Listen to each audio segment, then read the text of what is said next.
Good morning, Bashis and friends. শুভ সকাল জানাই ভাই বন্ধুরা আপনাদের সকলকে আমন্ত্রণ জানাই আজকের উপাসনায় আসনতে দাঁড়াই সর্বিত কণ্ঠে প্রুদ্দেশ্যে গানের মধ্যে দিয়ে শুরু করবো পড়াশোনার মধ্যে আমরা গাইব ঈশ্বর প্রভু আমি হয়ে আপন হারা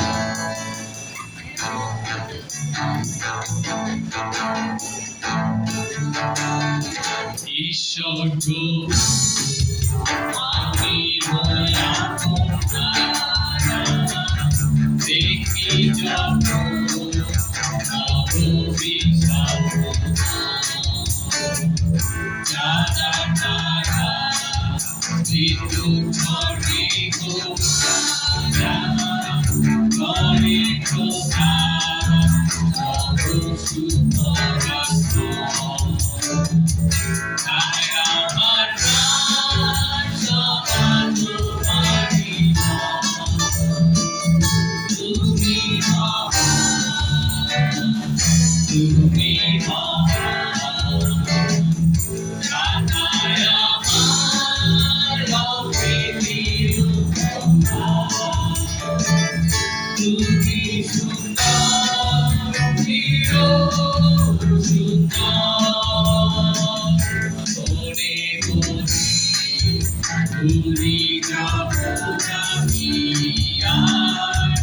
কাছে কাছে ছবি পাঠিয়ে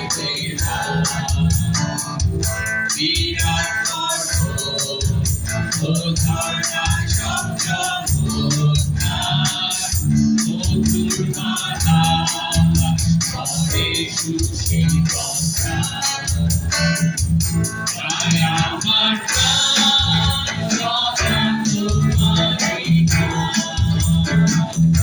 তুমি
sung that morning when this life is over, I'll fly away.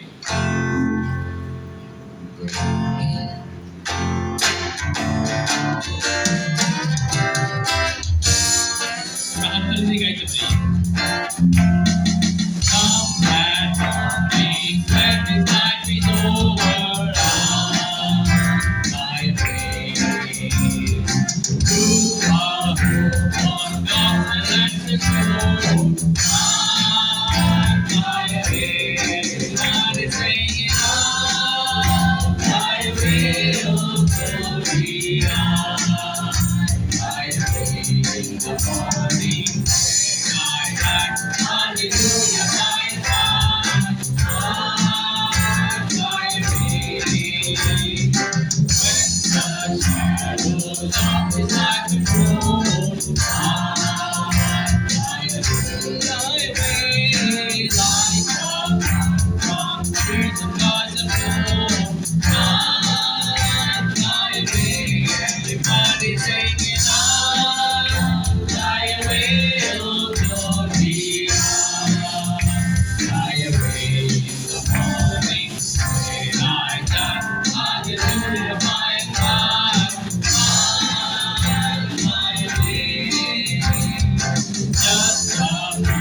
আমরা প্রার্থনায় যাবো। এই সময় আমরা সুস্থির হই, নীরব হই এবং জানি যে আমাদের সেই স্বর্গস্থ পিতা, আমাদের পিতা প্রভু, তার উপস্থিতিতে আমরা এসেছি।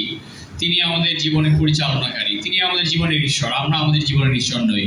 আসুন তার উপস্থিতিতে থাকি, তার ছায়াতেই থাকি, তার আশীর্বাদেই থাকি এবং একাত্ম হই, এক মনে হই, সেই বাক্য থেকে শুনি এবং প্রার্থনায় অংশগ্রহণ করি। পাঠ করছি গীতসংহিতা 96 অধ্যায়।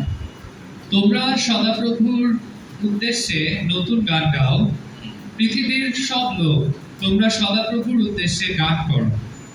সদাপ্রভুর উদ্দেশ্যে গান গাও, তার গৌরব করো, তার দেওয়া উদ্ধারের কথা দিনের পর দিন প্রচার করো। বিভিন্ন জাতির মধ্যে তার মহিমার কথা ঘোষণা করো, সমস্ত লোকের মধ্যে তার সব আশ্চর্য কাজের কথা ঘোষণা করো। সদাপ্রভুই মহান এবং সবার উপরেই প্রশংসার যোগ্য। সব দেব দেবতার চেয়ে তিনি বেশি ভয় জাগান। বিভিন্ন জাতির দেব দেবতারা অসার মাত্র, কিন্তু সদাপ্রভু মহাকাশের সৃষ্টিকর্তা। তাকেই ঘিরে রয়েছে গৌরব ও মহিমা, তার পবিত্র ঘরে রয়েছে শক্তি ও সৌন্দর্য। হে বিভিন্ন জাতি, সমস্ত গোষ্ঠী, স্বীকার করো সমস্ত গৌরব ও শক্তি সদাপ্রভুরই। তোমরা স্বীকার করো সমস্ত গৌরব সদাপ্রভুর। আমেন। আসুন আমরা প্রার্থনায় যাই। আসুন প্রার্থনা করি। আমাদের সর্বশক্তিমান ঈশ্বর, চিরমঙ্গলময় সর্বস্ত পিতা, আমরা তোমার কাছে মাথা নত করি এই সময়। প্রভু, তুমি আমাদেরকে একত্রিত করেছো, তুমি আমাদেরকে ভালো রেখেছো, নিরাপদে রেখেছো বলে পিতা। প্রভু, যেভাবে বাইবেল বলে তুমি স্বর্গ এবং পৃথিবীর সৃষ্টিকর্তা পিতা, সমস্ত গৌরব তোমাকে ঘিরে। প্রভু, তুমি আমাদেরকে সাহায্য করো, আমাদের অন্তর যেন তোমার গৌরব বুঝতে পারে, আমাদের অন্তর যেন তোমার শক্তি বুঝতে পারে পিতা।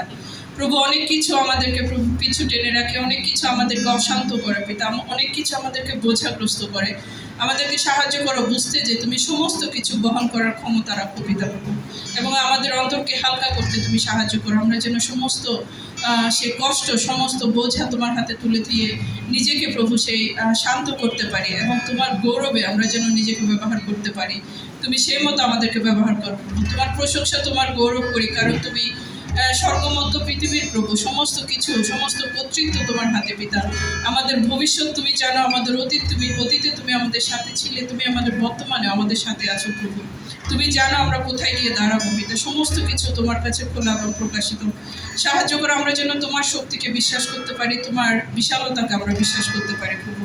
তুমি আমাদেরকে স্থির করো, আমাদেরকে শান্ত হতে সাহায্য করো এবং তোমার সেই বাক্যের দিকে, তোমার ঘোষণার দিকে মনোযোগী হতে সাহায্য করো পিতা প্রভু। আমাদের জীবনে যত যে সমস্যাগুলো রয়েছে সমস্ত কিছু তোমার হাতে রাখি পিতা। তুমি সমস্ত কিছুর ভার বহন করো এবং আমাদেরকে তোমার শক্তি দিয়ে পরিচালিত হতে সাহায্য করো পিতা। প্রার্থনা করি আমাদের উপাসনা যেন তোমার গৌরবের জন্য হয়। তুমি হয়তো প্রত্যেককে সেভাবে ব্যবহার করো। যে কয়টা প্রাণ এখানে রয়েছে প্রত্যেকজনকে তুমি সাহায্য করো, আমরা যেন স্থির হয়ে আমাদের চোখ তোমার দিকে স্থির করে প্রভু আমরা যেন সেখানে বসতে পারি এবং কোনো কিছু যেন আমাদেরকে বিচলিত না করে, কোনো কিছু যেন আমাদের সেই মনোযোগ টেনে না রাখে পিতা। সেভাবে তুমি আমাদেরকে প্রস্তুত করো। যে ভাই প্রচার করবে সে ভাইকে তুমি পবিত্র আত্মার শক্তি দিয়ে ব্যবহার করো এবং তোমার যে জ্ঞান আমাদের দরকার সে জ্ঞান দিয়ে তুমি আমাদের পূর্ণ করো পিতা। আমাদের উপাসনা নিয়ে তুমি গৌরবান্বিত হবে পিতা। আমাদের প্রত্যেকের সঙ্গে থাকো, সঙ্গে চলবে। প্রার্থনা করি প্রভু যীশু খ্রিস্টের নামে। I'm Russian devotedly guide 10,000 reasons.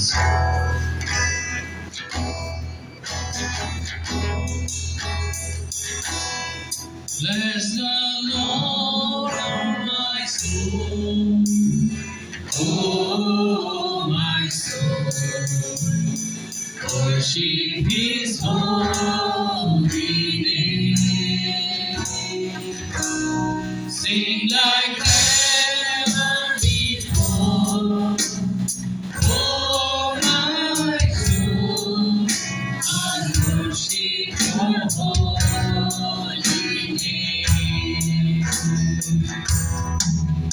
the sun comes up, it's a new day dawning.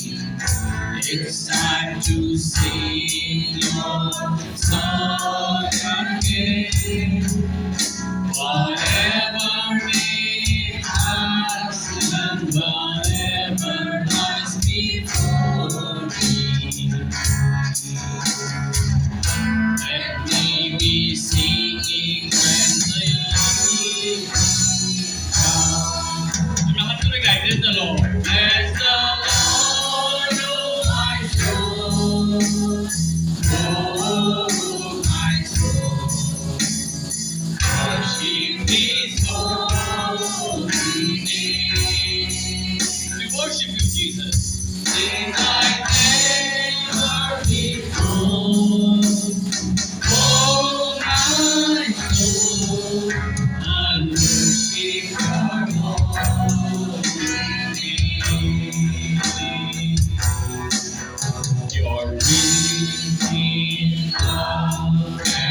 end was near, and my time has come.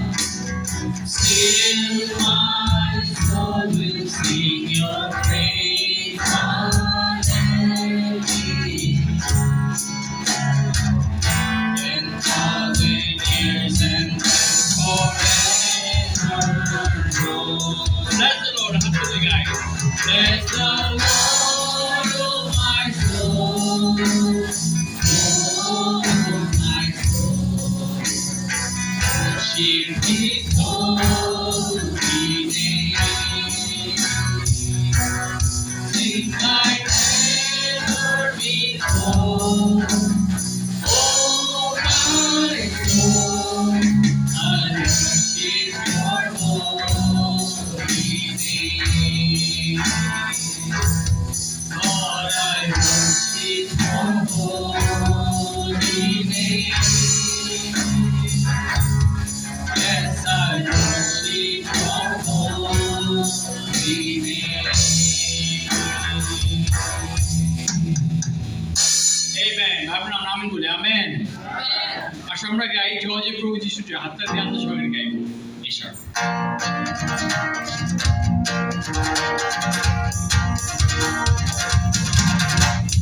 জয় জয় প্রভু যিশু জয় জয় প্রভু যিশু জয়। এই শুভ দিনে আমরা সকলে গাহি তাহার গান।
Hallelujah, oh, oh, oh, Santa,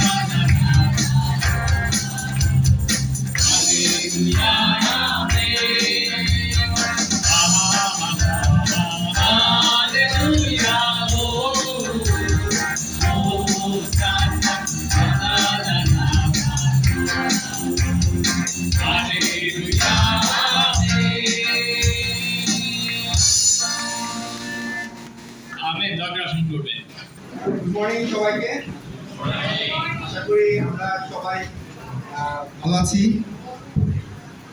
এবং সুস্থ আছি। তো প্রচণ্ড গরম পড়েছে, সবাই এক্সস্টেড গরমে, অনেকে ঘাম ঝরছে। কিন্তু ইভেন আমরা এই গরমের মধ্যেও সবাই এসেছি ঈশ্বরের উপাসনা করার জন্য। সো আজকে সকালবেলা আমার বাসাতে একটা মানে বিষয় ঘটে, মানে খুবই সাধারণ বিষয়। আমার খুব প্রিয় একটা পানীয়, অনেকে হয়তো জানে, সেটা হচ্ছে দুধ চা। তো যদিও আমি চেষ্টা করতেছি যে ছাড়ার জন্য, বা তারপরেও অনেকবার প্ল্যান করি যে আজকে থেকে আর খাবো না, আজকে থেকে আর পান করবো না, কিন্তু তারপরেও আর কি অনেক সময় করে ফেলি বা ভাত করে ফেলি। তো আজকে সকালবেলা আমি চা বানানোর জন্য প্রস্তুতি নিচ্ছিলাম, তো পরে হঠাৎ করে দেখি যে বাসায় দুধ শেষ হয়ে গেছে। তো মনটা খারাপ লাগতেছিল যে তো কেন শেয়ার করলাম যে হয়তো আমার বাসায় এই জিনিসটা শেষ হয়ে গেছে। তো অনেকের ক্ষেত্রে আমাদের জীবনে অনেক কিছু শেষ হয়ে যায়, তাই না? অনেক সময় আমাদের স্যালারি শেষ হয়ে যায় মাস শেষ হওয়ার আগে, বা অনেক সময় মানি ব্যাগ খুলে দেখি যে হয়তো টাকা নেই, বা না অনেক সময় আমরা আমাদের বাসায় অনেক সময় এরকম হচ্ছে যে হয়তো চাল নেই, কিনে আনতে হবে হঠাৎ করে, তাই না? বা হয়তো মাছ বা মাংস নেই। তো এরকম হয় না অনেক সময়? তো অনেক সময় আমরা তখন ডিসকারেজ ফিল করি যে কেন নেই, আবার যেতে হবে। আবার যাদের বাসা 5 তলার উপর বা 6 তলার উপর, তারা চিন্তা করে আবার নামতে হবে এই 5-6 তলা বেয়ে। তো না, এগুলো হচ্ছে গিয়ে লাইফের পার্ট, এই শেষ হয়ে যাওয়ার বিষয় নেই। যেমন আমার বাসায় ঢুকে পরে আবার সহজে বেরোতে ইচ্ছা করে না, যে আবার দোকানে যাই। তো আমার বাইবেল থেকে কিছু পদ দেখি, বিলাপ পুস্তক 3 অধ্যায় 22 থেকে 26 পদ। বিলাপ পুস্তক 3 অধ্যায় 22 থেকে 26 পদ। এখানে বলছে, সদাপ্রভুর অটল ভালোবাসার জন্য আমরা ধ্বংস হচ্ছি না, কারণ তার করুণা কখনো শেষ হয় না। প্রতিদিন সকালে তার নতুন হয়ে দেখা দেয়, তার বিশ্বস্ততা মহৎ। আমি মনে মনে বলি, সদাপ্রভুই আমার সম্পত্তি, তাই আমি তার উপর আশা রাখি। সদাপ্রভুর উপর যারা আশা রাখে ও তার উপর নির্ভর করে, তাদের তিনি মঙ্গল করেন। সদাপ্রভু উদ্ধার না করা পর্যন্ত নীরবে অপেক্ষা করা ভালো। আমেন। খুব ইন্সপায়ারিং। আমাকে এই পদগুলো খুবই উৎসাহ দিয়েছে, যেখানে বলছে যে সদাপ্রভুর ভালোবাসার জন্যই আমরা ধ্বংস হচ্ছি না। না, আমরা চিন্তা করি যে আমাদের লাইফ এত আনসার্টেনিটি যে কেউ আমরা বলতে পারি না যে আগামীকাল কি আমরা দেখতে পারবো কিনা, বা আগামী সকাল আমরা দেখতে পারবো কিনা, বা আজকে সকাল আমরা দেখতে পারবো কিনা। আমাদের লাইফ ফুল অফ আনসার্টেনিটিস। কিন্তু বলতেছে যে ঈশ্বরের ভালোবাসা আমাদেরকে প্রত্যেকটা দিন আমাদেরকে বাঁচিয়ে রাখছে, আমরা ধ্বংস হচ্ছে না। এবং আজকে আমাদের চারপাশে পৃথিবীতে অনেক দেশে যুদ্ধ হচ্ছে। ইভেন মানুষ ঘরে বসে আছে, হয়তো জানে না যে কখন তার মাথার উপরে বোম ব্লাস্ট হবে, কখন পুরো বিল্ডিংটাই ধসে পড়বে, এবং অনেক অনেক মানুষ সারা পৃথিবীতে মারা যাচ্ছে।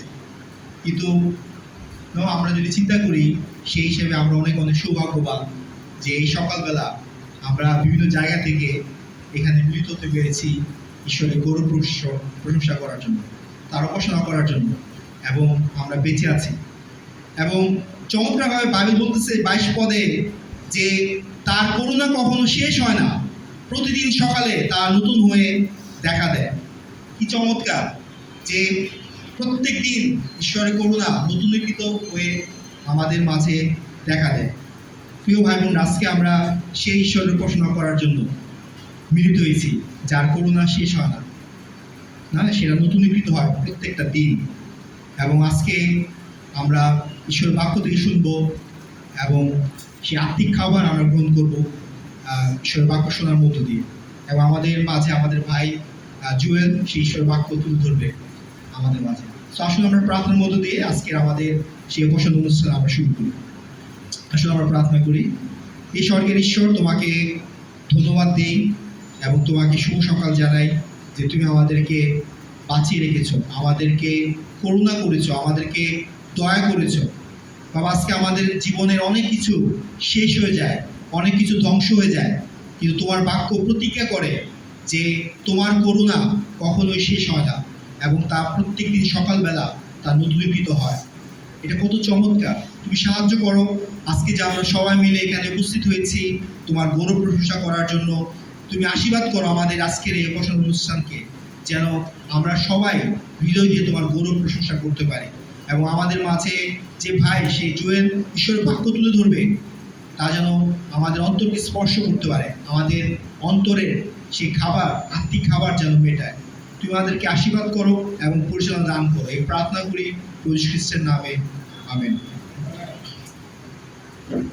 ভাই বোনরা, আসন জানাই আমরা প্রচারে যাওয়ার আগে আরেকটি গানের মধ্যে দিয়ে প্রস্তুত হই। আসলে আমরা সমবেত কণ্ঠে কোরাসে গাইবো When the Spirit of the Lord। আসনটি দাঁড়াই, we'll sing song number 5, When the Spirit of the Lord is within my heart। I will sing like David sang।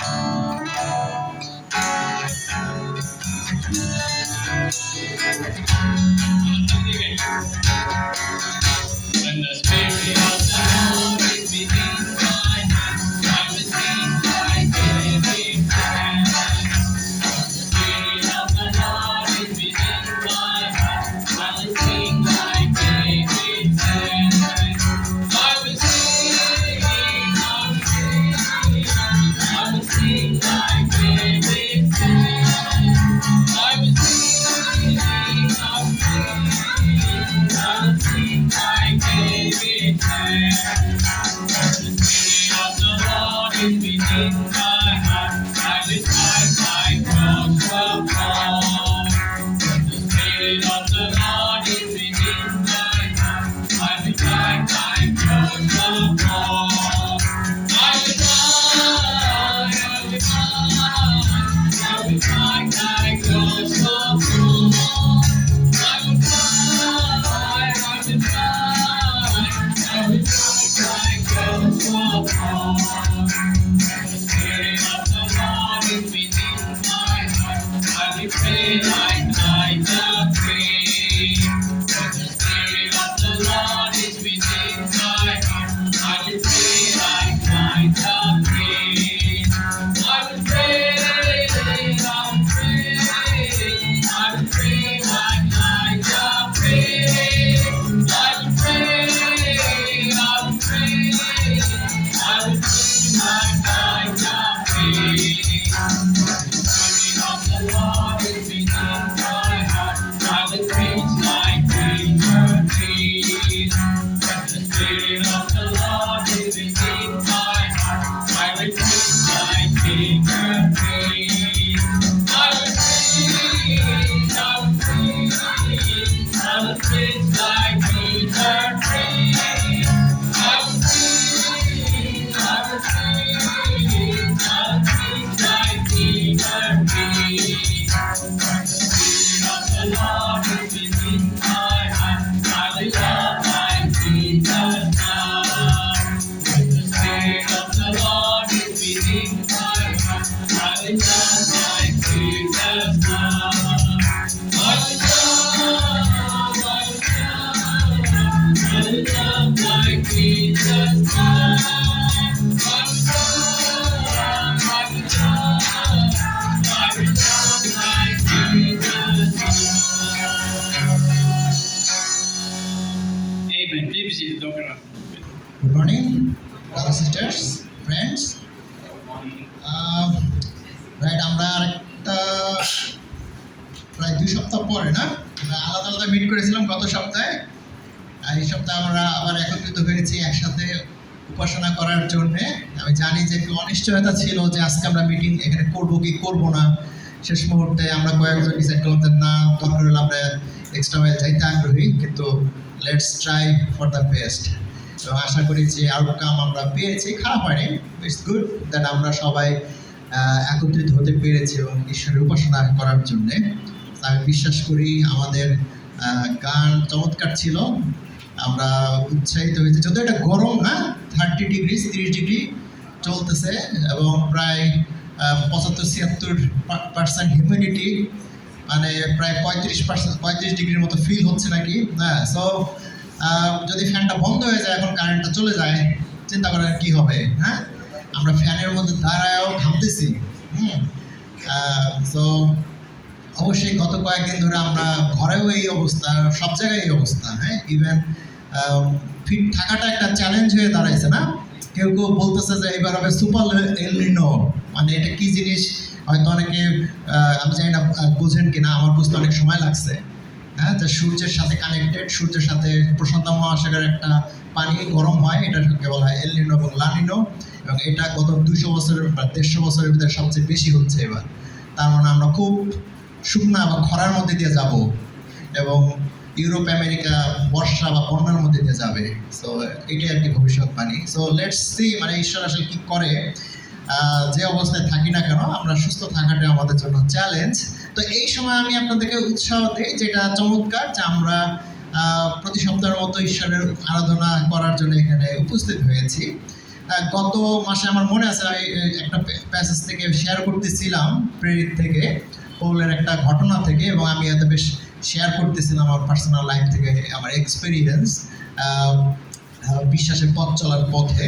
এবং অবশ্যই মিটিংটা একটু বড় হয়ে গেছিলো, আমি বুঝতে পারতেছিলাম। প্রায় 65 মিনিট আমি কথা বলছি, আপনারা কেউ টাইম ট্র্যাক করছেন কিনা, বাট আমার মনে আছে।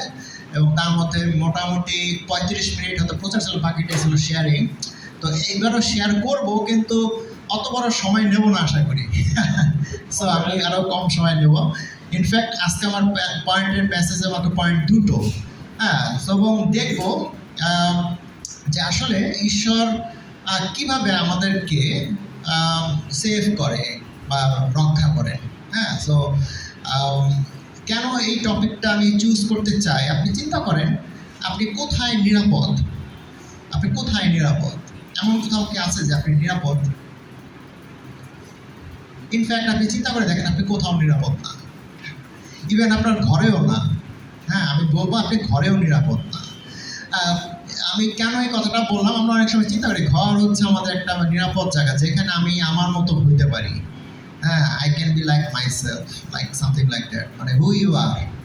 এবং এইটাই সমস্যা, যখন আমরা ফ্যামিলিতে একা না থেকে যখন অনেকে থাকে, এবং আপনি যেরকম সেরকম হইতে গিয়ে আপনি অন্যের ডিস্টার্ব করতেছেন এবং অন্যরা ডিস্টার্ব করতেছে আপনাকে, এবং আপনি নিরাপদ না। এটাই একটা আইরনিক না, এটা একটা আইরনিক যে আমরা মনে করি যে ঘরে আমরা সবচেয়ে নিরাপদ, কিন্তু আসলে না। হ্যাঁ, এবং দেখা যায় যে যদি ছোট অবস্থা থেকে আপনি বড় হয়ে এই অবস্থায় এসেছেন, আপনাকে আমি বলবো যে দেখেন, অ্যাবিউজমেন্টটা শুরু হয়েছে ঘর থেকে, ডিসিপ্লিন হয়েছে, ডিসিপ্লিনের পাশাপাশি অ্যাবিউজমেন্টও হয়েছে, এবং সেটা সমাজে, স্কুলে, ফ্রেন্ড সার্কেলে, অন্যান্য জায়গায় ছড়াইছে, এবং বড় হইতে হইতে আপনি বিভিন্ন জায়গায় এটা শিকার হয়েছেন, বাট ঘরেও হয়েছে। আমি কেন বলতেছি, এই কারণে যে আসলে আমরা কোথাও নিরাপদ না। অ্যাজ এ হিউম্যান বিইং আমাদেরকে আসলে এই মাইন্ডসেটটা রাখা দরকার যে আসলে আমরা তাহলে কীভাবে ঈশ্বর আমাদেরকে রক্ষা করতে পারেন। এই আইডিয়াটাই তো আমাদের কাছে একটা তাহলে অন্যরকম ব্যাপার না, অন্যরকম একটা বিষয়।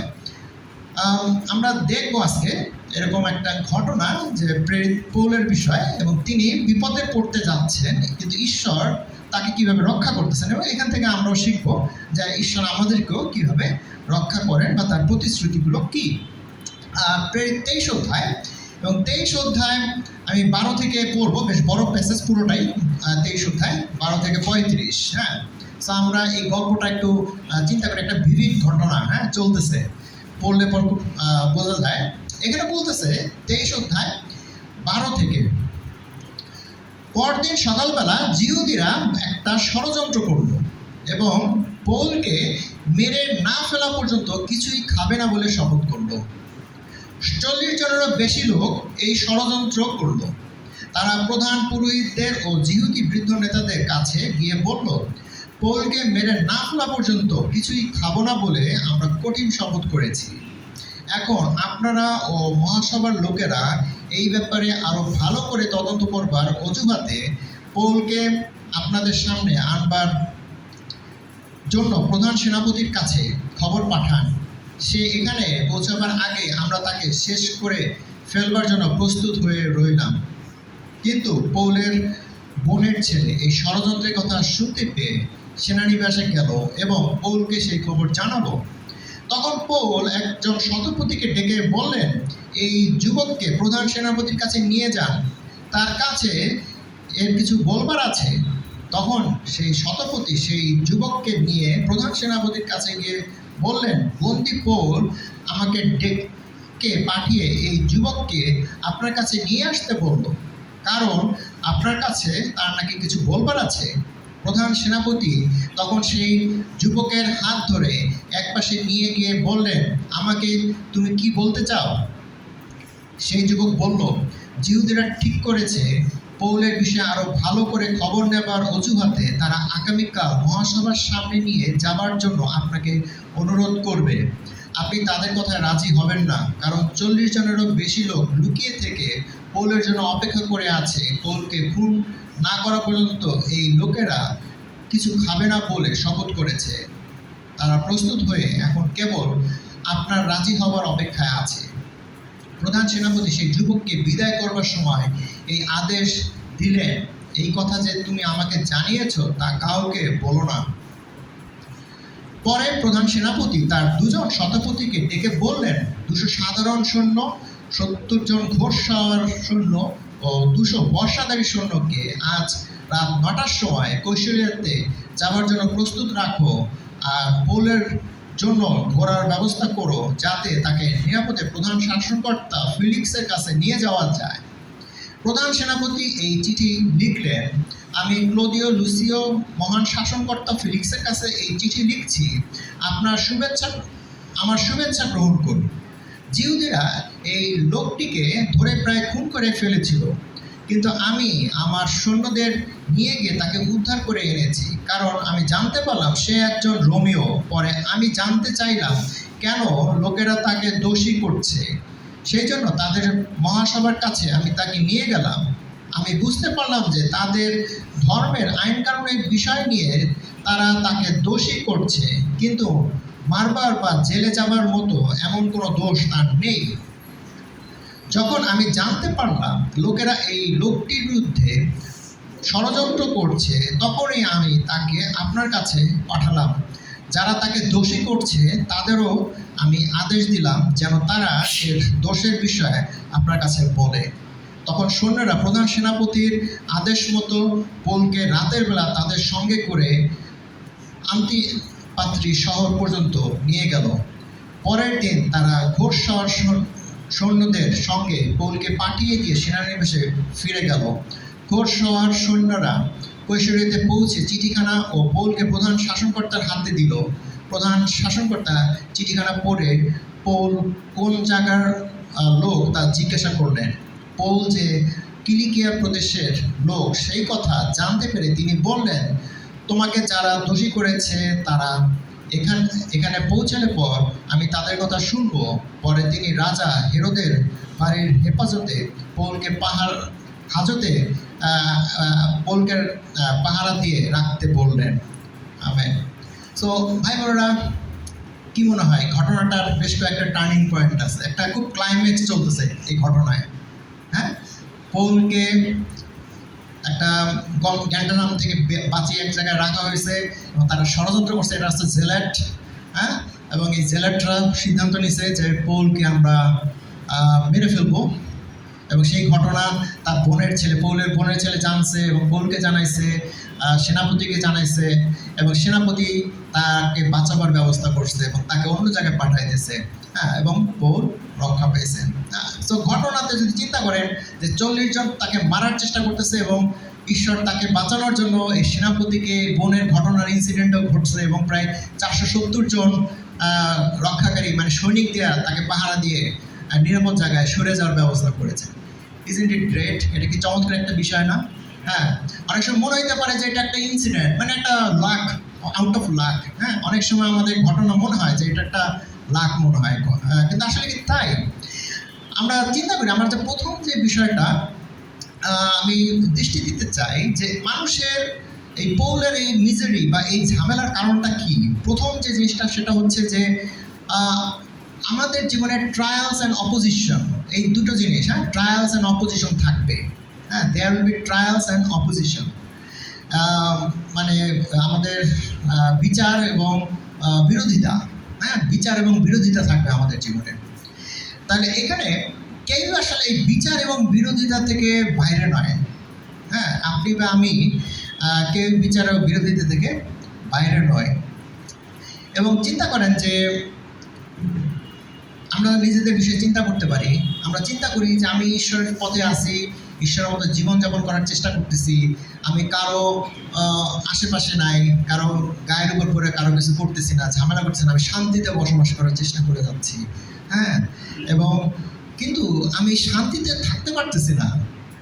হ্যাঁ, যেখানে যাই আমি প্রবলেম ফিল করতেছি, বাসার মধ্যে প্রবলেম, হ্যাঁ, চার্চে যাই সেখানে সমস্যা, কাজে যাই সেখানে সমস্যা, আমি আশেপাশে যেখানে ঘোরাঘুরি করি, যার সাথে করি, সব জায়গায় problem. I feel problem everywhere, there is problem আমাদের জীবনে। এবং এই প্রবলেমের মধ্যে আমি চিন্তা করি যে তাহলে আসলে প্রবলেমটা কোথায়? আমি কি আসলে ভালো থাকতে পারবো না? আমি কি ভালো থাকতে চাই না? আমি বলবো যে আপনি যদি ঈশ্বরের পক্ষে ভালো কাজ করেন এবং ভালো কিছু করতে থাকবে, দেখবেন এই চারিদিকে এই প্রবলেমগুলো থাকে।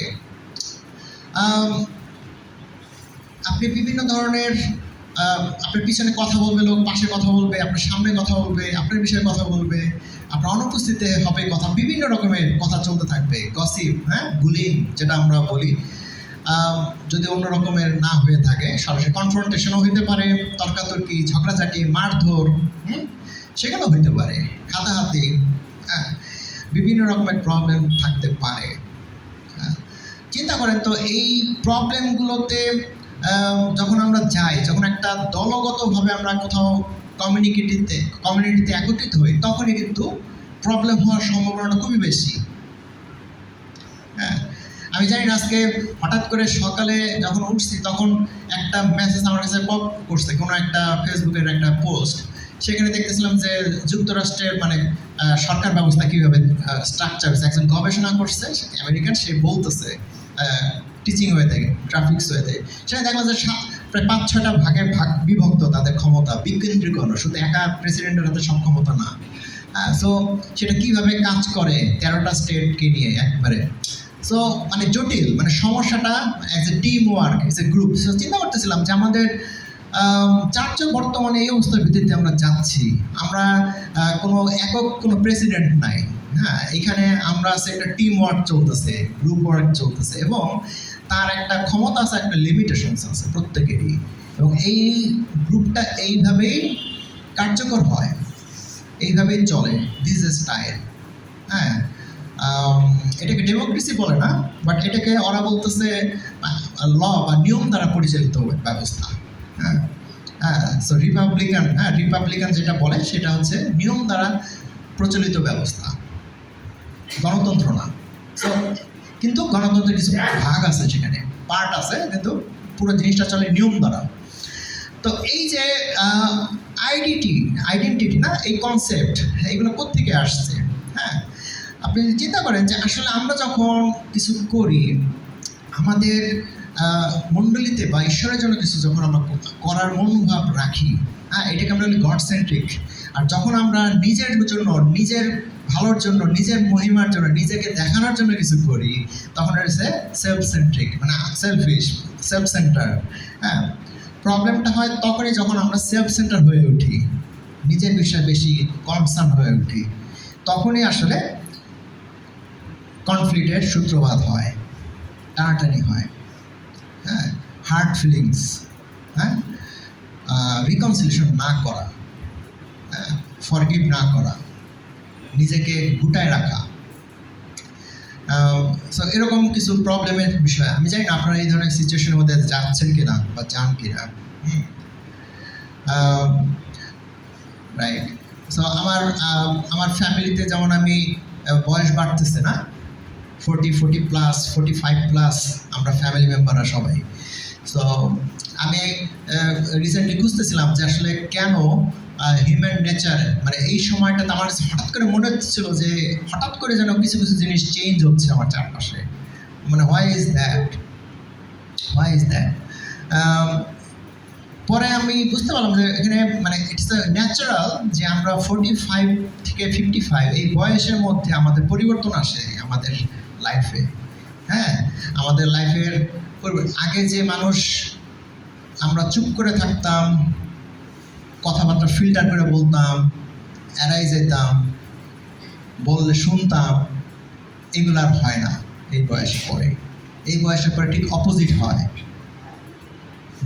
বলার মধ্যে কোনো ফিল্টার নাই, যা মনে আসে তাই বলি, চুপ করে থাকতে পছন্দ করি না, অনুভূতি যা আছে সেটাই প্রকাশ করি এবং সেটাকে স্টিক করে থাকতে পছন্দ করি। সো মানুষ এই বয়সে এসে পর তার পরিবর্তন হয় জীবনে, এবং আমি সেটাই চিন্তা করতেছিলাম যে এই বয়সে আসার পর আমাকে আবার নতুনভাবে আমার ফ্যামিলি মেম্বারদেরকে চিনতে হচ্ছে যে তারা কেমন। হ্যাঁ, আগের মানুষ এখন অপরিচিত হয়ে গেছে, বা আমিও অপরিচিত হয়ে গেছি তার কাছে বা সে আমার কাছে। হ্যাঁ, আমরা নতুন করে একজন আরেকজনকে জানতেছি বা শিখতেছি এবং নতুন করে আরম্ভ করতেছি। সো এবং ইট ইস ন্যাচারাল, এটা এরকম না যে ইটস ইনসিডেন্ট। হ্যাঁ, মানুষের হয় 45-এর পরে এই মানুষের মধ্যে পরিবর্তন আসে। সো আমি এনকারেজ করতে চাই ভাই বোনেরা, অ্যাজ এ ফ্যামিলি মেম্বার, না আপনি স্পাউস বা আপনার ওয়াইফ, আপনারা দেখবেন যে আপনাদের যারা 45+ হয়ে গেছে, আপনাদের ক্যারেক্টার আন্ডারস্ট্যান্ড 20 বছর আগে আপনি যাকে দেখে আপনি বিয়ে করছেন সেই ওয়াইফ দেখবেন চেঞ্জ হয়ে গেছে। She become a new person, অন্যরকম ব্যক্তিত্ব। এবং আপনার হাজব্যান্ডকে আপনি দেখবেন হি বিকাম এ নিউ পার্সন, একটা অন্যরকম ব্যক্তিত্ব। হ্যাঁ, এবং এই মানুষকে আবার নতুন করে জানতে হচ্ছে এবং তার সাথে আবার নতুন করে সম্পর্ক তৈরি করতে হচ্ছে। হ্যাঁ, ইটস এ চ্যালেঞ্জ। আমি বলবো যে কনফ্লিক্টের একটা পার্ট। আমার কাছে এটা মনে হয়েছে দিস গুড থিংস, আমার অ্যাওয়ারনেস দরকার, এবং আমি হয়তো অ্যাওয়ার ছিলাম না, বাট রিসেন্টলি আমি এটা নিয়ে কাজ করতেছিলাম, আমি শিখতেছিলাম বিষয়টা। সো আমি শেয়ার করলাম যে কনফ্লিক্টের একটা মেজর পয়েন্ট এইখানে, এই বয়সে কনফ্লিক্টের একটা মেজর পয়েন্ট হচ্ছে এই শিফট, আমাদের চিন্তা ভাবনা বা ন্যাচারাল পরিবর্তন। কিন্তু এটার সাথে আমাদের অ্যাডজাস্ট হওয়াটা দরকার। আপনাদের ফ্যামিলিতে যদি এরকম হয়ে থাকে, আমি মনে করি কাউন্সিলিং দরকার এবং অ্যাওয়ারনেসও দরকার। এতে ঈশ্বরের বাক্য যখন আমরা কাউন্সিলিং অ্যাওয়ারনেস নেব, আমরা হিল হব, আমরা এটার সাথে অ্যাডজাস্ট করতে শিখবো যে এটা কীভাবে জীবনযাপন করতে হয়। চিন্তা করি যে পৌল তার পারসিকিউশন বা তার তাড়নার একটা লিস্ট কোনো একটা জায়গায় লিখেছে। এখানে তো আমরা খণ্ড খণ্ড বিভিন্ন সময় পেয়েছি, একটা সামারি আছে। হ্যাঁ, আমি দেখব 2 করিন্থীয় 11 অধ্যায় 23 পদ থেকে, 2 করিন্থীয় তার 11 অধ্যায় 23 পদ থেকে, 23 থেকে আমরা 28 পর্যন্ত পড়ব। এখানে বলতেছে 2 করিন্থীয় 11 অধ্যায় 23 থেকে, আমরা কি খ্রিস্টের সেবাকারী?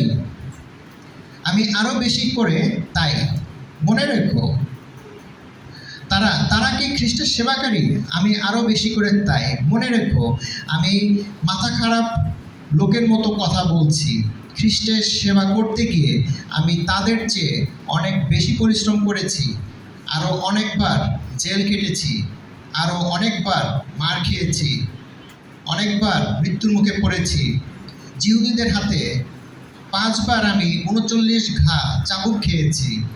বেত দিয়ে 3 বার আমাকে মারা হয়েছে। 1 বার আমাকে পাথর মারা হয়েছিল। 3 বার আমার জাহাজ ডুবি হয়েছিল। 1 দিন ও 1 রাত আমি সমুদ্রের জলের মধ্যে ছিলাম। আমি অনেক দেশে ঘুরেছি। বন্যা, ডাকাত, নিজের জাতির লোক এবং অজিহুদের দরুন আমি বিপদে পড়েছি। তাছাড়া শহরে, মরু এলাকায়, সমুদ্রে এবং ভণ্ড ভাইদের মধ্যেও আমি বিপদে পড়েছি। খ্রিস্টের সেবা করতে গিয়ে আমি কষ্টের মধ্যেও কঠিন পরিশ্রম করেছি। আমি অনেক রাত জেগেছি, খিদে ও পিপাসায় কষ্ট পেয়েছি, না খেয়ে থেকেছি, ঠান্ডায় ও কাপড় চোপড়ের অভাবে কষ্ট পেয়েছি। বাইরের এইসব ব্যাপার ছাড়াও সব মণ্ডলীগুলোর জন্য রোজই আমার উপর চিন্তার চাপ পড়ছে। আমেন। তো চিন্তা করেন তো, পৌল এই শেষ বয়সে যখন সে জেলখানায় তাকে নিয়ে যাওয়া হচ্ছে রোমে, সেখানে বসে সেই চিঠিগুলো লিখতেছে। তো সে বলতেছে, স্মৃতিচারণ করতেছে যে তার জীবনে এই ঘটনাগুলো ঘটছে এবং সেগুলো জন্য সে এককভাবে দায়ী না। কারণ সে কে? পৌল কে? সে তখনকার জিহুদি সমাজের একজন প্রথম শ্রেণীর এলিট শ্রেণীর লোক। হ্যাঁ, সে শিক্ষিত, সে ধর্ম বিষয়ে পারদর্শী এবং সর্বোচ্চ লেভেলে ধর্ম বিষয়ে পারদর্শী, এবং সেই বিষয়ে তার এক্সপেকটেশন ছিল যে সে জাতির নেতৃত্বে থাকবে হয়তোবা সেরকম একজন। এবং তার পরিবার ব্যবসায়ী, তাদের মাল্টিপল সিটিজেনশিপ আছে। হ্যাঁ, জিহুদি, গ্রিক এবং রোমিও, সে একাধারে বিভিন্ন দেশের সিটিজেনশিপ আছে তার। এবং এই ধরনের ব্যক্তি যখন ঈশ্বরের জন্য নিজের জীবন ডেডিকেট করেছে, তার জীবনে এই সমস্ত ঘটনাগুলো ঘটছে যেগুলো কোনোটাই হওয়া উচিত ছিল না তার জীবনে। রাইট? আজকে চিন্তা করেন যে এটার সাথে কি আমাদের গল্প কিছুটা মেলে না? যখন আমরা ঈশ্বরের জন্য কিছু করতে যাই, আমরা হয়তো এতগুলো ভিতর দিয়ে যাই নাই, কিন্তু কিছু কিছু জায়গায় হয়তো আমরা সিমিলারিটিস খুঁজে পাই, আমাদের সাথে কানেকশন খুঁজে পাই যে হ্যাঁ, আমরাও তো আসলে ঈশ্বরের জন্য পথ চলতে গিয়ে এগুলো ফিল করি বা এর মধ্যে দিয়ে যাই। হ্যাঁ, তারপরও পোল বলতেছে যে এটা কেন উৎসব, সে আসলে আমাদের সাথে কমিউনিকেট করতেছে তার এই পেনের মধ্যে দিয়ে, যে ঈশ্বর আসলে এগুলোর মধ্যে দিয়ে আমাদেরকে নিয়ে যায়। হ্যাঁ, এবং তাদেরকে বলতেছে যে এর অনেকগুলো, দেখেন এই ঘটনা অনেকগুলো তো বাইরের লোক দিয়ে হয় নাই, বাইরের লোক দিয়ে হয় নাই। হ্যাঁ, এই ঘটনা দেখেন রোমিওর শতপতি বা সে সৈনিক, সে রাজা, তারা কিন্তু পোলকে প্রোটেকশন দিচ্ছে, তারা কিন্তু নর্মাল বিহেভ করছে, তারা আইন অনুসারে চলছে, তারা কিন্তু গায়ে পড়ে পোলের সাথে গ্যাঞ্জাম করে নেয়। গ্যাঞ্জাম করছে তার নিজের লোকরা, ইহুদিরা। সারা জীবন সে চ্যারিশ করছে যে আমি ইহুদিদের মধ্যে কাজ করতে চাই। যিশু বলছে যে না, তুমি ইহুদিদের মধ্যে কাজ করো। যখন সে সুযোগ পাইছে গেছে এবং সে পার্সিকিউটেড হয়েছে। সমস্ত তাড়না যাতনার মেইন সোর্সই কিন্তু দেখা যায় ঘুরে ফিরে এই তার নিজের জাতির লোক। হ্যাঁ, আজকে এই ঘটনার ব্যতিক্রম না। এই 2000 বছর পরেও আপনি যদি চিন্তা করেন, ঈশ্বরের কথা বলবেন, দেখবেন যে আপনার আশেপাশের লোকরা, আপনার যারা পরিচিত লোক, তারাই আসলে আপনার জন্য তাড়নার কারণ। মণ্ডলীতে আপনার জন্য তাড়নার কারণ। আমি বলবো মণ্ডলীতে অল কাইন্ড অফ পিপল আসে যায়। হ্যাঁ, যদি আপনি সেফটি সিকিউরিটি চিন্তা করেন, এটা একটা সোর্স, একটা অনেক বড় সোর্স হইতে পারে আপনার তাড়নার কারণ, যদি আপনি ঈশ্বরের মধ্যে সঠিকভাবে জীবনযাপন করতে চান। রাইট? কিন্তু পোল বলতেছে যে আই একসেপ্ট এই জিনিসগুলো, কারণ লর্ড চাইছে যে আমি এর মধ্যে যাই। হ্যাঁ, এখান থেকে পালায় বেড়ানো আমার টেন্ডেন্সি না। হ্যাঁ না, এটা কেন আমি বললাম যে আমরা অ্যাওয়ারনেস দরকার, কারণ অনেক সময় এগুলো আমাদের ভয় পায় এবং আমরা চিন্তা করি যে না, আমি কোথাও যাব না, আমি কমিউনিকেট করব না। এটা হ্যাঁ, সো অনেকের মধ্যে এই ধরনের ট্রমা কাজ করে। হ্যাঁ, অনেকে স্বভাবত অনেকের সাথে মিশুক, কিন্তু অনেকে কিন্তু আমরা মিশুক না। আমরা মানুষজন, অপরিচিত মানুষজন, অন্যের সাথে মেলামেশা কথাবার্তাতে আমরা অতটা কমফোর্টেবল না। আপনি চিন্তা করেন ফেলোশিপের সময় দেখবেন যে কেউ ওই এক কোনায়, ওই কোনায়, ওই কোনায়, ওই কোনায় একেবারে আঠার মতো লেগে যায়, এখান থেকে আর ছোটে না। এটা কি? তার মানে সে কমফোর্টেবল না এই গ্রুপ থেকে বেরিয়ে ওই গ্রুপে, ওই গ্রুপ থেকে ওই গ্রুপে, ওই গ্রুপ থেকে ওই গ্রুপে কথা বলার জন্য। হ্যাঁ, সো আমি একটা সিমটম বললাম, কারণ আমি এর মধ্যে দিয়ে গিয়েছি, কারণ বাই নেচার ছোটোবেলা থেকে বড় হয়েছি, আমি কমফোর্টেবল না। আমি শিখছি এটা, যে কীভাবে ইন্ডিপেন্ডেন্ট হইতে হয়, সব গ্রুপের সাথে মিশতে হয়, সব ধরনের গ্রুপের সাথে কমিউনিকেট করা যায়। হ্যাঁ, তো এটা একটা দৃষ্টিভঙ্গির ব্যাপার, নিজেকে ভার্নারেবল করা, যে হ্যাঁ আমি জানি যে ওই গ্রুপে গেলে ও আছে, হয়তো একটা দাবড় দেবে আমারে, তারপরও আমি যাবো দাবড় খাওয়ার জন্য, কারণ এই ওয়েতে সে কমিউনিকেট করে দাবড় দিয়ে, বকা দিয়ে। হ্যাঁ, আরেক গ্রুপ যখন চিন্তা করে না আমরা যাবো না, বকা দেবে, অপমানিত হবে, যাবো না ওইখানে। হ্যাঁ, আপনি কি এরকম ফিল করেন? নাকি চিন্তা করেন যে ওর স্টাইলটাই হচ্ছে ওরকম কমিউনিকেশন করার, ওর সাথে কমিউনিকেট করতে গেলে ওই লেভেলে কমিউনিকেশন করতে হবে। হ্যাঁ, আর এই লেভেলটা আমার খুব ভালো লাগে, কারণ এরা সব হচ্ছে টেকনো, আমার সাথে মেলে, আমি যা বলি সেটা বোঝে। কিচ্ছু বলতে হয় না, চুপচাপ মোবাইল নিয়ে পাশাপাশি বসে বললেই হবে। হ্যাঁ, সো এই গ্রুপ ছাড়া আমি বেরিতে চাই না। এই জন্য দেখবেন কোনো গ্রুপ আছে শুধু ওই মোবাইল নিয়ে একটা গ্রুপ জায়গায় বসে থাকবে। হ্যাঁ, সো ওরা হচ্ছে ওই গ্রুপ বলছে এটা কমফোর্টেবল জোন। রাইট? মানে এগুলো আমরা ট্রমাটাইজড হয়েছি এবং আমরা এইভাবে অ্যাডাপ্ট করছি জিনিসগুলোর সাথে। হ্যাঁ, চিন্তা করি যে আমাদেরকে আসলে ঈশ্বর ফ্রিডম দিচ্ছে, আমাদেরকে এখান থেকে বেরোনোর যে সাহস দরকার, সেটা আমাদের দরকার, প্রয়োজন। আমি যেটা দেখতেছি যে দ্বিতীয় যে বিষয়টা আমি কথা বলতে চাই, যে প্রথম বিষয়টা কথা বলছি ট্রায়ালস এবং অপোজিশন। হ্যাঁ, আমাদের জীবনে এই ধরনের তাড়না এবং সমালোচনা বা বিচার আমাদের জন্য অপেক্ষা করতেছে যদি আমরা সঠিক পথে চলতে চাই, ঈশ্বরের মধ্যে চলতে চাই। এবং এটা অস্বাভাবিক কোনো ঘটনা না, ঈশ্বর আমাদেরকে অ্যালাউ করে এই ঘটনার মধ্যে দিয়ে যাওয়ার জন্য। সো আমরা নিজেদের হার্টকে প্রস্তুত করি যে হ্যাঁ, আমাদের লাইফে ট্রায়ালস আসবে, অপোজিশন আসবে, but we let it happen. এই প্রসেসের মধ্যে দিয়ে যায়, এই যাওয়াটা নট ব্যাড। হ্যাঁ, এটা একটা অ্যাডভেঞ্চার, একটা লার্নিং এক্সপিরিয়েন্স। ঈশ্বরের মধ্যে থেকে আপনাকে বেরোয় নিয়ে আসতে সাহায্য করবে। দ্বিতীয় যে বিষয় সেটা হচ্ছে যে আমরা ঈশ্বরে বিশ্বাস রাখবো, will trust on god. So ঈশ্বরের প্রতি আমাদের বিশ্বাস ধরে রাখবো। গত সময় আমি যেটা পড়েছিলাম, আমরা আজকে 12 থেকে পড়েছি 11 পদ।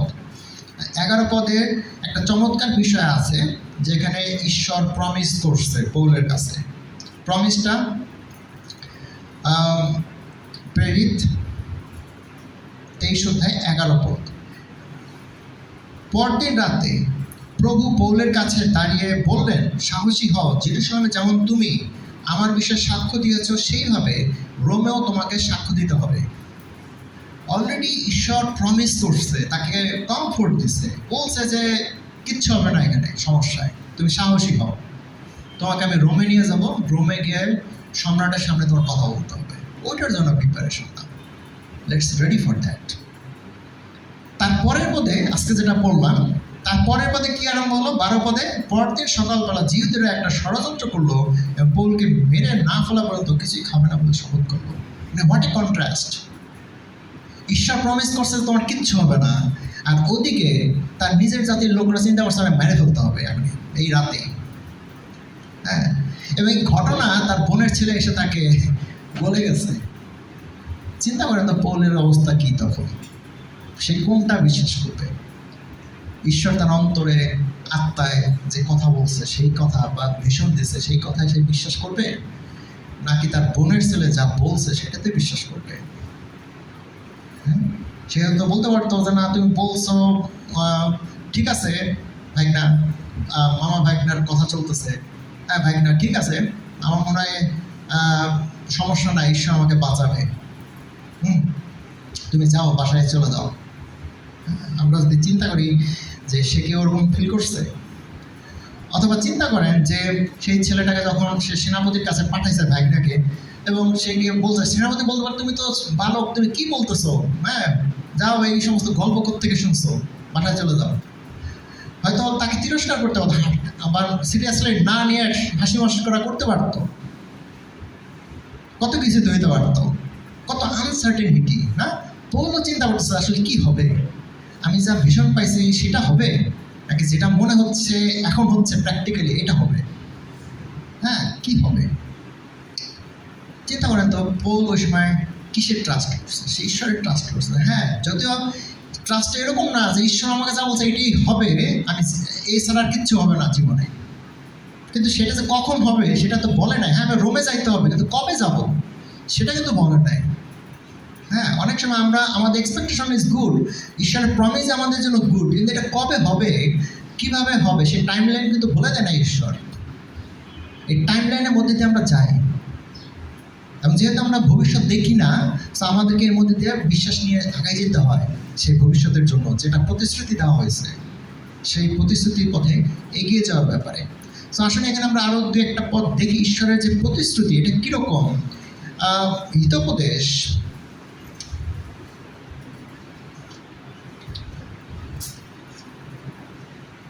21 অধ্যায় আমি 1 পদ পড়ি। সদাপ্রভুর হাতে রাজার অন্তর জলের স্রোতের মতো, সদাপ্রভু যেখানে চান সেখানে তাকে চালান। সেই সদাপ্রভু কি করেন? রাজাদেরকে পরিচালিত করেন জলের স্রোতের মতো, তিনি তার ইচ্ছা মতো তাদেরকে চালান। আপনার দেশের সরকার, এখন তো রাজা নেই, আমরা বলি প্রধানমন্ত্রী বা সরকার, এরা হচ্ছে ঈশ্বরের হাতে জলের স্রোতের মতো, এদেরকে তিনি তার ইচ্ছা মতো চালান। যদিও তারা মনে করতেছে আমরাই চালাইতেছি, আলটিমেটলি সেটা ঈশ্বরই চালাচ্ছে। হ্যাঁ, 30 পদ কি বলে? 30 পদ বলতেছে, যুদ্ধের দিনের জন্য ঘোড়া প্রস্তুত রাখা হয়, কিন্তু জয় সদাপ্রভুর উপর নির্ভর করে। রাইট? সো এখানে বলতেছে কি যে যুদ্ধের প্রিপারেশন আমরা হইতেই পারে, কিন্তু আসলে কে জয় লাভ করবে এইটা নির্বাচন করে সদাপ্রভু, তার হাতে এই নির্বাচন। তো সে আসলে এটাকে কন্ট্রোল করে। সো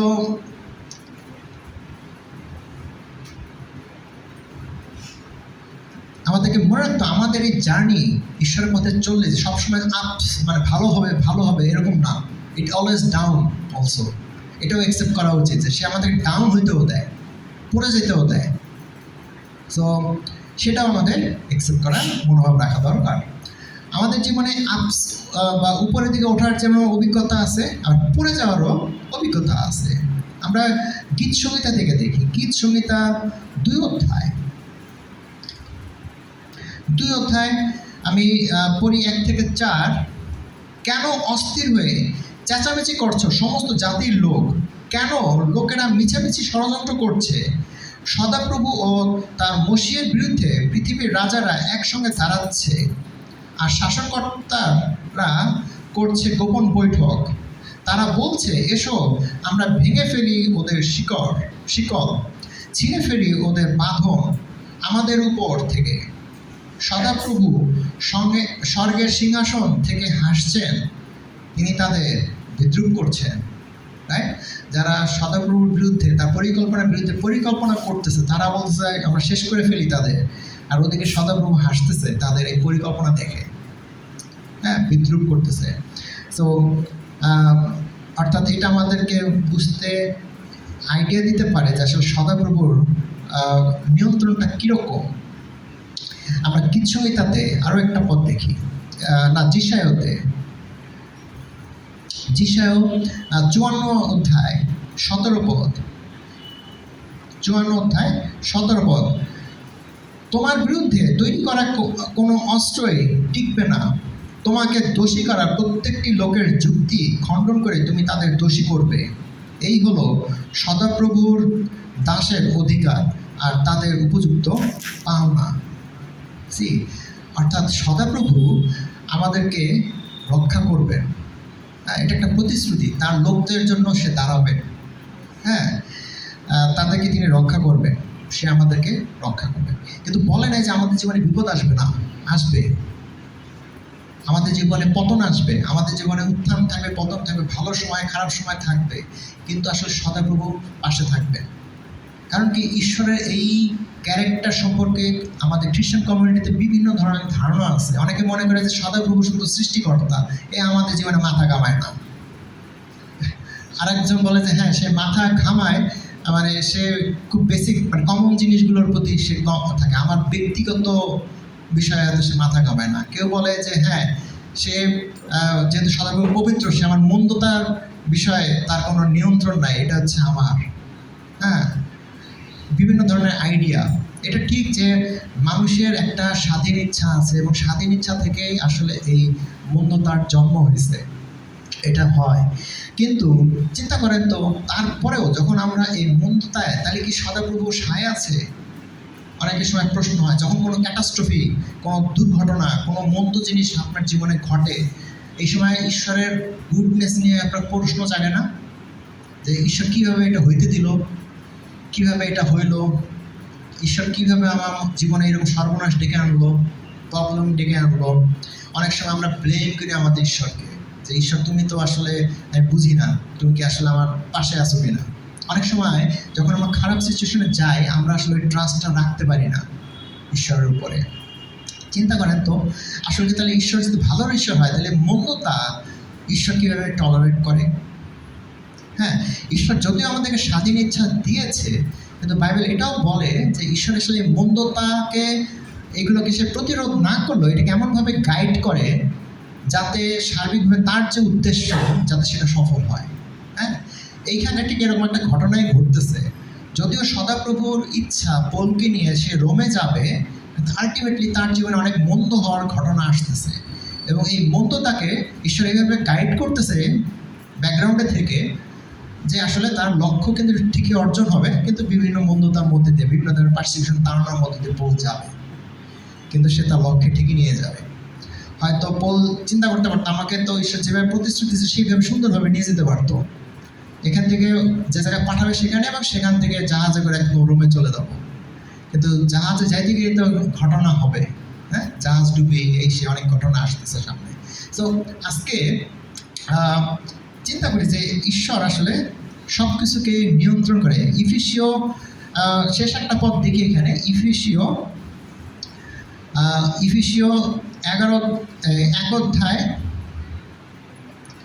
11 পদ। ঈশ্বর তার বিচার বুদ্ধি অনুসারে নিজের ইচ্ছা মতো সব কাজ করেন।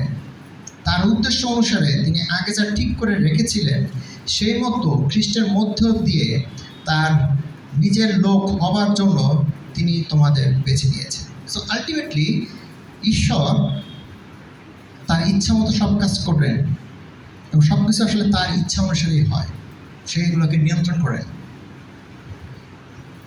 বাইবেল একটা বই আছে, আমি এর আগেও একবার বলছিলাম যে একটা বই আছে যেই বইতে সরাসরি ঈশ্বরের নাম কোথাও ব্যবহার করা হয় নাই, ঈশ্বরের নাম কোথাও ব্যবহার করা হয় নাই।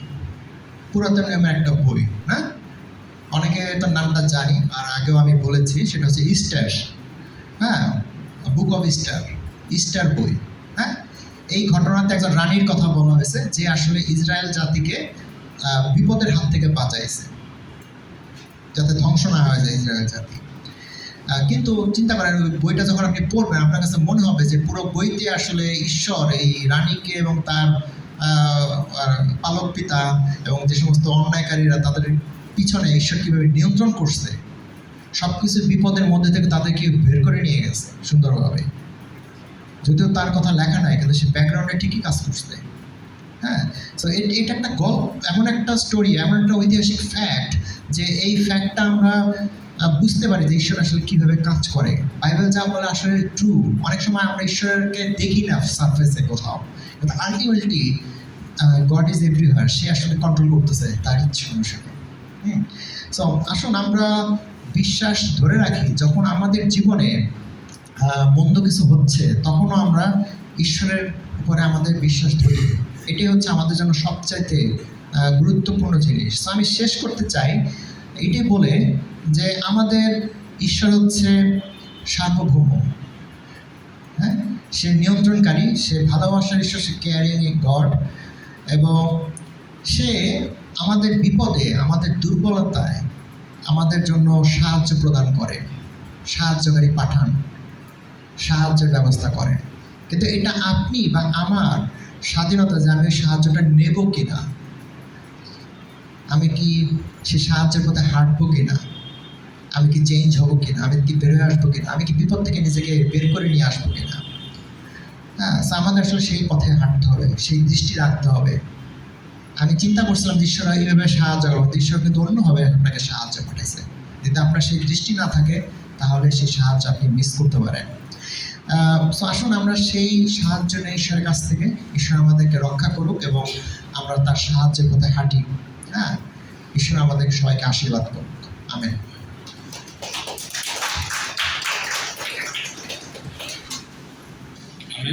ধন্যবাদ জানাই জুয়েলকে, খুব ফেথ বিল্ডিং একটি প্রচার ছিল। আমরা এই সময় গরিবদের জন্য দান সংগ্রহ করবো। আসুন আমরা একটি গান করি, শান্তি আমি দেই তোমাদের।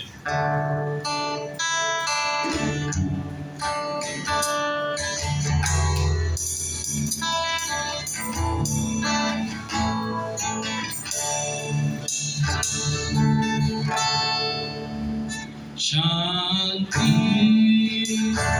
আমি দেই তোমাদের, এই শান্তি জগতে নামে দেই, এই শান্তি তোমাদের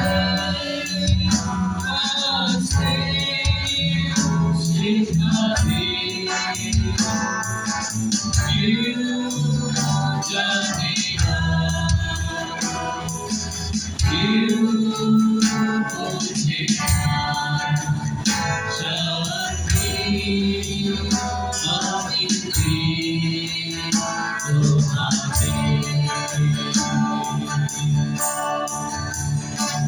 আমার প্রেম আমি তোমাকে এই প্রেম জগতে নাবিবে এই প্রেম তোমারে আজকে শিখাবে কেউ জানে না কেউ বোঝে না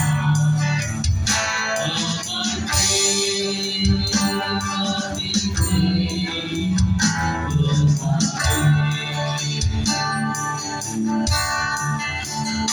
এসবে তোমারে আসতে শিখাবে কেউ জানে না কেউ বোঝে না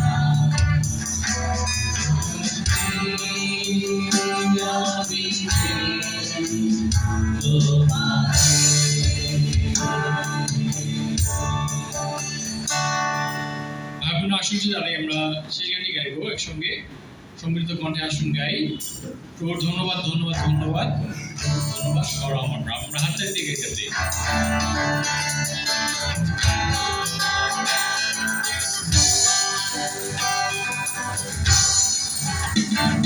প্রভুর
আমেন। ধন্যবাদ জানাই জুয়েলকে। একটি প্রচার যে প্রচার আসলে ঈশ্বরের দিকে ফোকাস করার বিষয়ে প্রচণ্ড চমৎকারভাবে মনে করে দিয়েছে আমাদের সবাইকে। পলকে দেখা অ্যামেজিং ছিল যে আসলে কীভাবে ঈশ্বর তাকে দর্শন দিয়ে বলেছে যে তোমার আসলে কিছু হবে না। স্মরণ করে এরকমভাবে যে আমাদের যখন ট্রায়ালের ভিতর দিয়ে, ট্রিবুলেশনের ভিতর দিয়ে, পরীক্ষার মধ্য দিয়ে, তাড়ানোর ভিতর দিয়ে আমরা যাই, সংকটের ভিতর দিয়ে আমরা যাই, তখন ঈশ্বর যেন আমাদেরকে বলছেন, যেভাবে পলকে বলেছে যে তোমার কিচ্ছুই হবে না, তুমি ঠিক থাকবে, তোমাকে আমি প্রিজার্ভ করবো। চমৎকার ছিল স্ক্রিপচারের ভিতরে দেখা যিশায়া 54:17 পদে যে তোমার বিরুদ্ধে কোনো সেই ওয়েপেন, অস্ত্র যা শানিত হয়েছে সেটা সফল হবে না। ইফিসিও 11 পদে দেখা যে ঈশ্বরের ইচ্ছা অনুযায়ী সব কিছু হচ্ছে। যখন আমাদের জীবনে এমনকি মন্দ কিছু হয়, তখনও ঈশ্বরের উপর বিশ্বাস রেখে আমাদের পার হতে হবে এবং তিনি আমাদের সাহায্য করার জন্য প্রস্তুত আছেন এবং পরিচালনা দিচ্ছেন। ধন্যবাদ জুয়েলকে চমৎকার একটা মেসেজের জন্য, ঈশ্বরের দিকে ফোকাস করার জন্য। আমরা বিশেষ করি যে আমরা শিখতে পেরেছি সেখান থেকে। আমরা সার্ভিসের পর ফেলোশিপে আমরা শেয়ার করতে পারি কী শিখেছি, আমরা জুয়েলের কাছে এসে আমরা শেয়ার করতে পারি এবং এনকারেজ করতে পারি তার ফেথকেও আমরা এনকারেজ হতে পারি। ছোট কিছু ঘোষণা রয়েছে ভাই বোনরা, আমরা সার্ভিস শেষে অবশ্যই সহযোগিতা করব।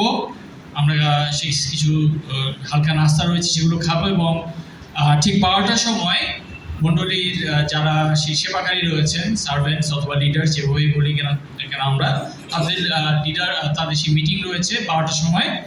আমরা খেয়াল রাখবো যে এটা 12টার সময় আমরা যেন সময় মতো একত্রিত হয়ে এখানে এই হলে আমরা মিটিং করব।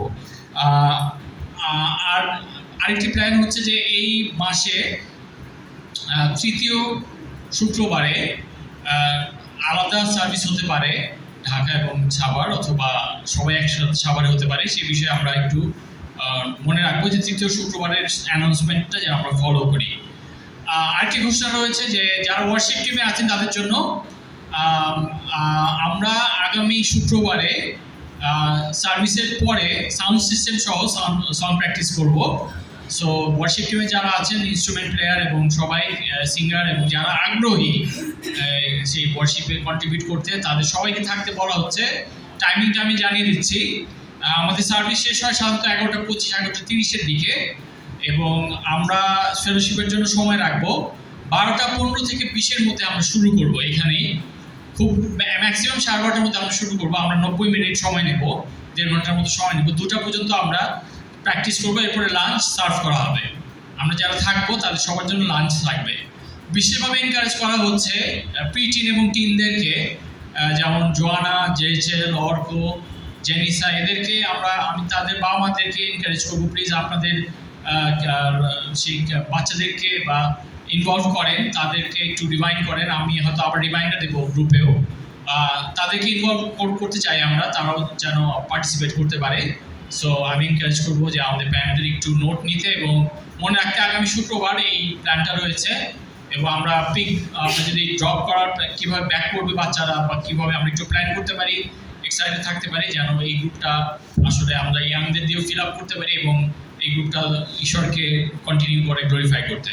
সো আমরা এখন থেকে প্রত্যেক মাসের দ্বিতীয় শুক্রবার এই প্ল্যানটা করব। প্রত্যেক মাসের দ্বিতীয় শুক্রবার, সেকেন্ড ফ্রাইডে, ইটস ফিক্সড, আমরা এটা করবো এবং যারা থাকবে তাদেরকে লাঞ্চ সার্ভ করা হবে। আমি এনকারেজ করি যে কেউ আপনারা ইন্টারেস্টেড আমাকে বলতে পারেন বা ওয়ার্শিপ টিমের যাওকে, জনিদাকে বা আলবার্দাকে বলতে পারেন বা কবিকে বলতে পারেন।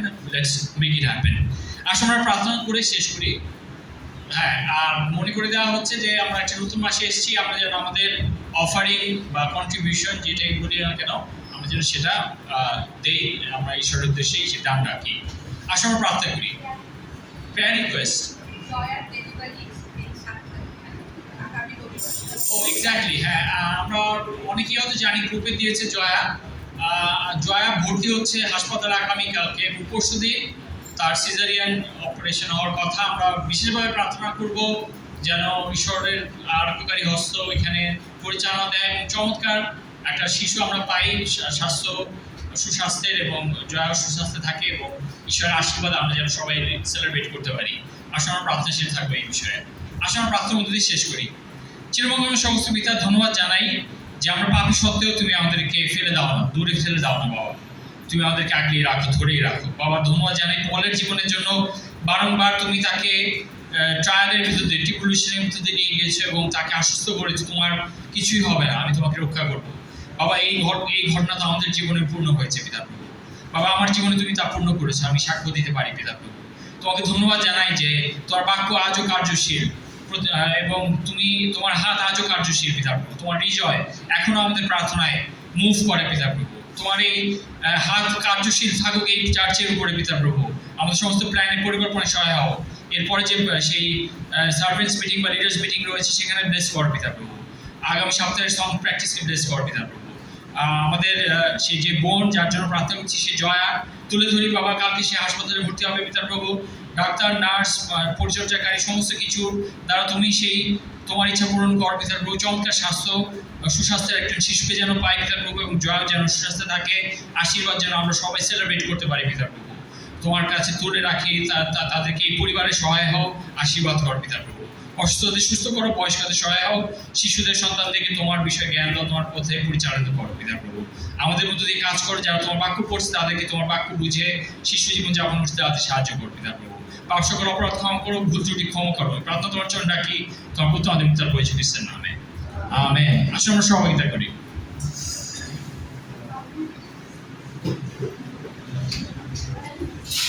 আরেকটা বিষয়, ব্রাদারদের ওয়াশরুমে একটা নতুন সিঙ্ক লাগানো হয়েছে স্টিলের কালারের, আমরা সেটা ইউজ করবো না ব্রাদাররা, অন্য যে দুটা বেসিন আছে সেগুলো ইউজ করবো।